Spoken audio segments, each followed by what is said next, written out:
Hi everyone, and welcome to our new YouTube channel. This is Coffee Chat, Real Estate. Real talk. Let's cheers. Get your coffee mug. We are going to be sharing everything real estate with you. And the real talk part is real life stories of things that have happened and things to help you, the pitfalls, the things to be aware of. And I've been in the business like 18 years. I sold real estate up in Canada for 12 years. I sold real estate in Santa Barbara, California, and a number of years here. And I'm with Aaron. Yeah, and I've been an agent less than a year. Wendy is someone who really talked to me about, being an agent. But one thing I've realized in this first year is that a lot of people buying their first home have a lot of questions. Yeah. It's a huge purchase. It's probably the biggest purchase you're ever going to make in your life. So we want a place where you can go and find answers. I love that. We're going to have industry experts in so many different areas. Like, you don't realize all of the different, it's like a puzzle piece. All of these pieces have to fit together to get you to that home or for selling that home. So we're going to have title today. We're going to have lenders. We're going to have home inspectors, appraisers, home renovators, home insurance, anything to do with the home. We want you to come here. So I want to just say thank you to Jennifer Arriaga. We've been friends for a long time. Yeah. And Texas American Title, that's my home title company, and they're right here in Memorial area of Houston. I'm going to have her introduce herself and let her tell us what her role is within her company. Thank you, Wendy. Thank you, Aaron, for having me. My name is Jennifer. I'm with Texas American Title, and today I celebrate 12 years with Texas American Title, like legit today. Cheers for you. So thank you for having me today. My office is in City Center. We have 15 offices around the Houston area, so we can facilitate the buy or the sell of any of your properties within the Houston area, within Harris County, and within the surrounding counties, and lots of counties in Texas. Yes. So my job is business development. My job is to get contracts from amazing realtors and hand them to very talented escrow officers. That really is my job, is to sell the services of my company. So, and like I said, I've been doing it 12 years. Love it. I came in going, I bought a house, I sold a house, I had no idea. So title can be confusing. Well, it's one of those that you don't really like, think it's there, but right. It's like it's covert, it's okay. undercover. We're going to be peppering you with questions. Aaron and I are going to, Go for it. because people want to know. Yeah. And this is real talk. So I have heard this, like an escrow company is like Switzerland.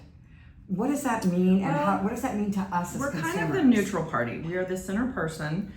We pull together, obviously, the buyer and the seller, the realtors on either side. We pull together the lenders. We pull together the insurance. We pull together every part of the transaction. We research the title. We do everything, and we finally close it, where the money is given to us. We have calls all the time. Who do we make the check out to?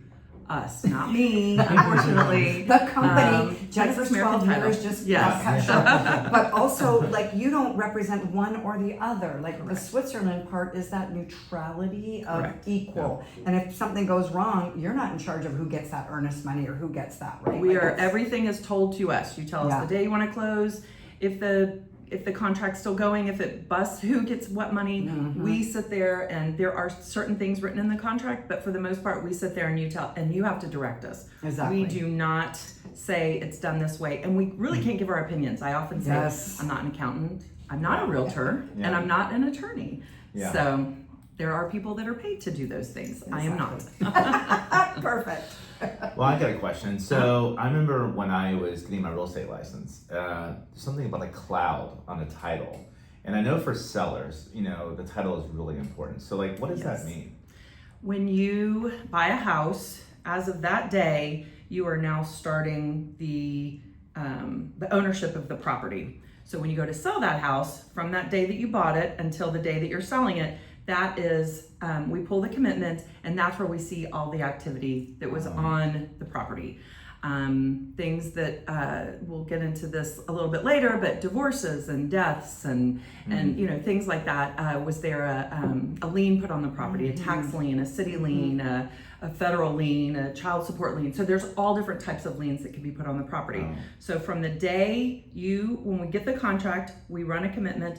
Then we also do a bring to date, the day that it closes, so that if anything happened within that time as well. So it's just something When you close with us, we're a very conservative title company to where when you close with us, you know from that day forward, everything from behind is cleared. Nothing's going to come out of the woodwork. There's no heirs. There's nothing, a previous owner or anything like that has any, claim on your property. Could have a claim on your property. Has there is there a story where you found something that for spill the coffee. Yeah, spill the coffee. Tell us more. Yes. There's all types. I mean, we've had, again, deaths, divorces.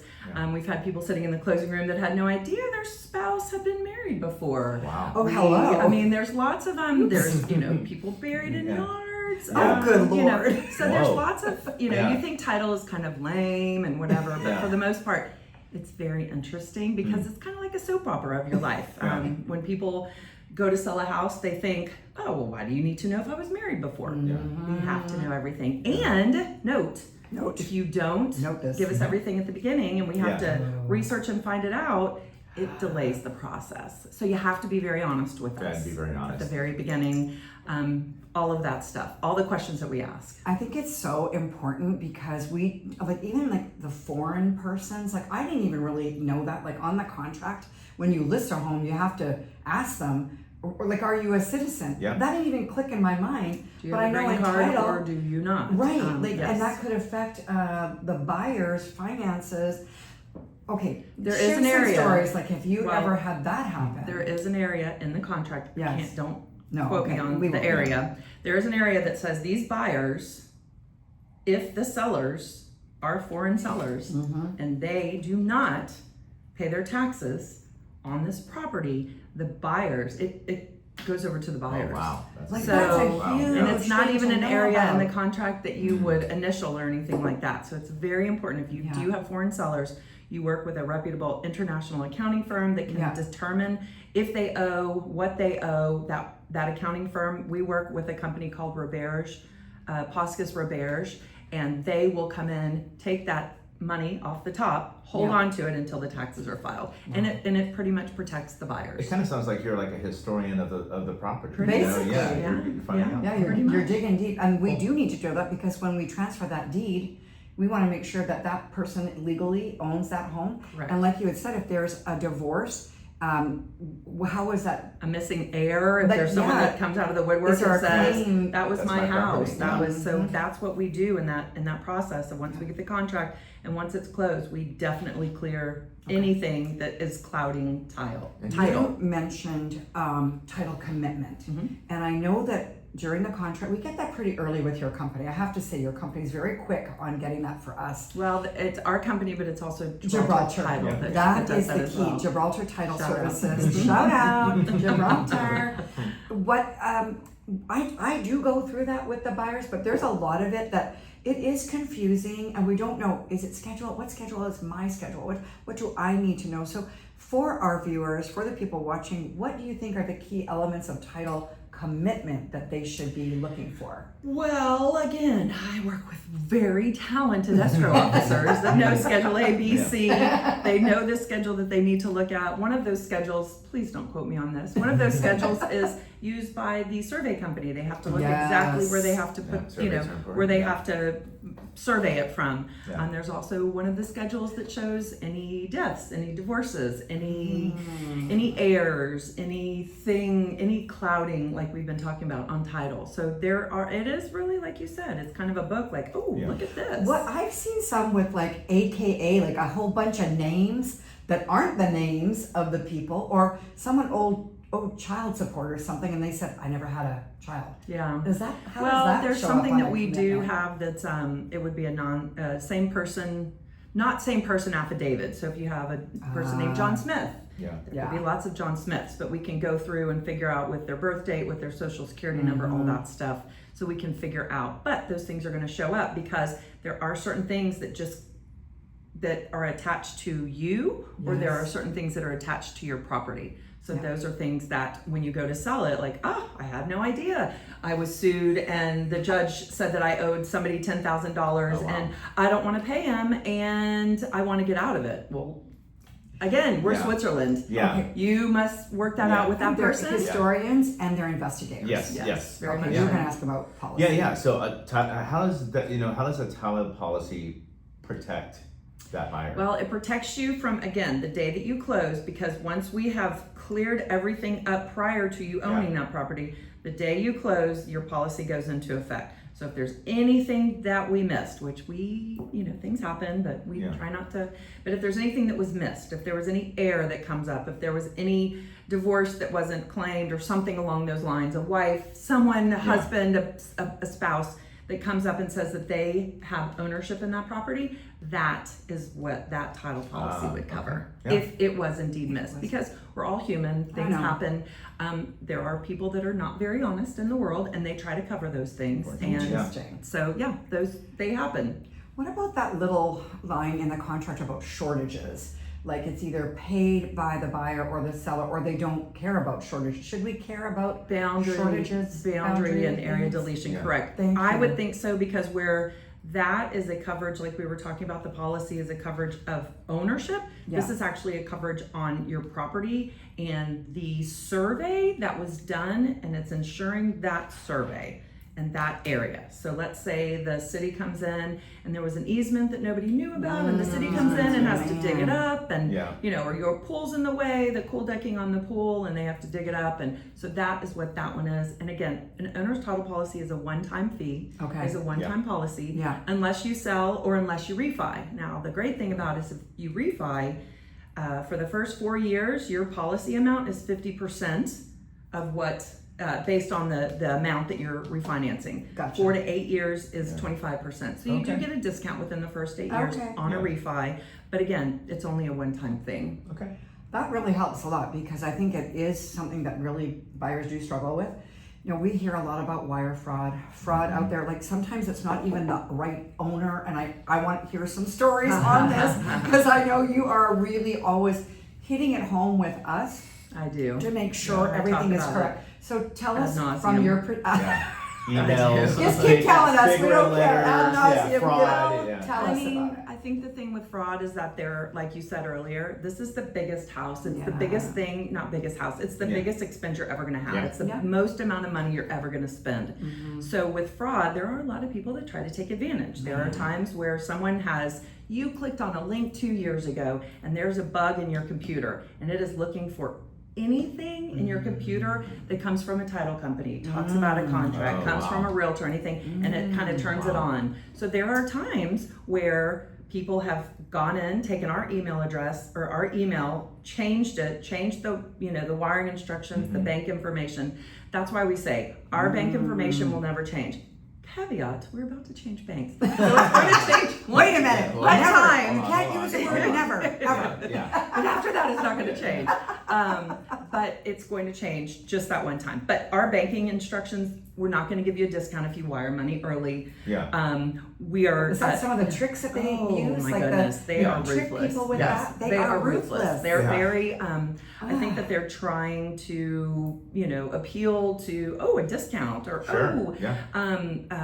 I personally know people that have had things happen to them where someone has come in to where we had to go in and change their names to put their 3 first, middle, and last name and change the closing date. So they knew if they ever got an email from someone acting as us, referencing the name without the middle name or the date, the wrong date, they knew that it was fraud. And somebody that I know very well, that happened to them. What about the people they didn't even own that land? Like this whole real estate deal was done. You've had buyers, you've had sellers, and then you get to the closing table. Unfortunately, what happened? Empty lots are a big target because it's not like you're opening your house up and people are touring it looking to buy your house. Like it's not an like empty people lot, going so there, people act that way. But there are clues. When you have somebody that says, I want to sell this empty lot, but I only want to talk to you over text or WhatsApp Don't want to meet or me. email or Zoom. I don't want to ever talk and I never want to see your face and blah, blah, blah. And I want to use my title company and my notary and whatever. Those are big red flags. I know as realtors, you want to help people, you want to do good, and you're in this to make money. But when it's too good to be true, it is. It usually is. Yes. We're in it to help people. Like to me, this is the way we work in real estate is the more people you help, like the money always comes. I'm not worried about that. It's like, are we doing the right thing? Are we helping? Aaron, give us some nuggets. Give us some nuggets. What did you learn? I learned a lot. I don't know if I should say that. But I mean, what I'm hearing from Jennifer, number one is, I mean, especially on the fraud, be safe. If you have a question, reach out. Be overly question be everything. Paranoid. We don't look at be paranoid, but with this much money, you should be a little paranoid. They are historians. They are looking at the property. You're trying to make sure there's no liens, that there's nothing that's going to come up at the end that's going to stop the transaction. And it sounds like you're needed at all times. You're extremely important. And I think for a lot of people, title is a little ambiguous. I think we're under the radar. We fly under the radar. You don't really know you need us until we need you. Yeah. Well, and we can even do pre-opens if we're kind of nervous about something or not sure about something. But I love, we go to the closing table and the buyer's stack is like 40,000 pages. And then the seller stack is like 10. Yeah. So a lot of loan stuff, I'm assuming, a lot of that. A lot of the papers you're signing, some are ours, some are the loan, some are, there are a lot of papers that go into it, things that you're kind of signing your life away.